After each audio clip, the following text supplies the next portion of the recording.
خالص هو المكن ده هو النجرة دي معمولة الغلطة دي يا ترى اللي في جسم المكنة، هل هي غلطة من التصنيع ولا معمولة بهدف؟ ده السؤال بتاع النهارده.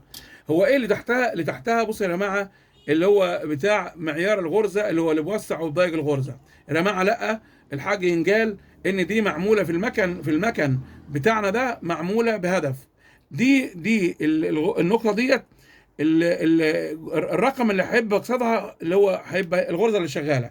يعني مثلا كده بصوا معايا، وانا لما نيجي نضيق الغرزه ونوسعها يا جماعه في المكن دهوت، لازم تضغط تحت دي تحت كده اهو، ده اهو لازم تضغط دي تحت كده، وبعدين تلف زي ما انت عايز. يعني ايه؟ بصوا معايا يا جماعه اهو اهو. طبعا ما فيش غرزه اقل من الواحد، اقل من الواحد يبقى عندنا الغرزه كده واحد، يبقى هتبقى الغرزه ضيقه خالص. وهنبدا نشتغل طبعا مع شيخ انس بقى. نلف اهو، هننزل بالغرزه بتاعتي. بص يا شيخ انس، انت هتروح هنا وهنا يا شيخ انس، ها هتروح هنا وهنا. خلي ده حر على فكره، خلي ده حر معانا عشان انت هتروح على الايه دلوقتي. الشيخ انس الكاميرا مان بتاعي كده. بص يا جماعه واحد اهو، واحد يبقى معناه ادي الغرزه، ما هي من واحد لخمسه، ادي واحد اثنان ثلاثه اربعه خمسه. وطبعا بين كل حاجه في عندنا ادي شرطه اثنين ثلاثه، يبقى هو مقسم الاربع وحدات كده على الواحد. انس بص لي كده اهي، ها الغرزه بص واقفه اهي صفر، يعني ده واقفه. هنتك هنا بص يا جماعه، ها وهنحرك اهو الغرزه اتنين. بص معايا كده، يبقى كده دي الغرزه حلوه خالص اهو.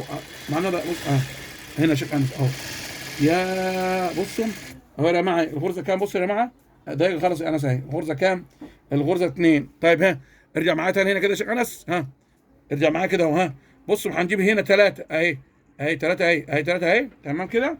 وهنعمل ايه؟ بصوا معايا اهو اهو. احنا على الغرزه كام؟ على الغرزه ثلاثه. جميل. بصوا هنا الغرزه الطبقين عندي اظبطهم شويه كده. الغرزه كام؟ الغرزه ثلاثه. هرجع تاني كده يا شيخ انس اهو. هنوسع الغرزه، ها بقيت كده اربعه رقم قصاد النجره دي اهي. هتبقى كده الغرزه واسعه معانا. هنلف كده معانا، خليك معايا يا شيخ انس كده اهو. بصوا معايا الغرزه هنا الغرزه اهي. بصوا معايا الغرزه اهي، الغرزه رقم اربعه اهي دي رقم اربعه اهو. هنضير معانا كده كمان مره، ها يبقى احنا عندنا ازاي هنوسع ونضيق الغرزه هنا في المكن ده اهو. هنعمل فيديو تاني على المكن هناك يا شيخ انس. المكنه السمراء ما توقفش يا حبيبي هنا، ها المكنه السمراء هعمل لها حلقه. هنجيب بصوا معايا يا جماعه اخر حلقه، اضغط على دي اهو. هنجيب هنا رقم خمسه، يبقى دي الغرزه الواسعه خالص. هنجيب مكان تاني يا شيخ انس اهوت، وهنوريك الغرزه الواسعه اهي. ها هنسمي الله واشتغل كده اهو الغرزه الواسعه خالص. يبقى احنا النهارده بفضل الله عرفنا وظيفه النجره دي يا شيخ انس.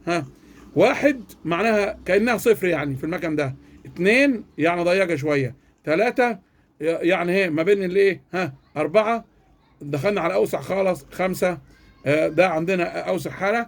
وطبعا في كل الاحوال لازم تكون ضاغط دي لتحت كده اللي هو الفرماتوره بتاعت الايه بتاعت المكنه.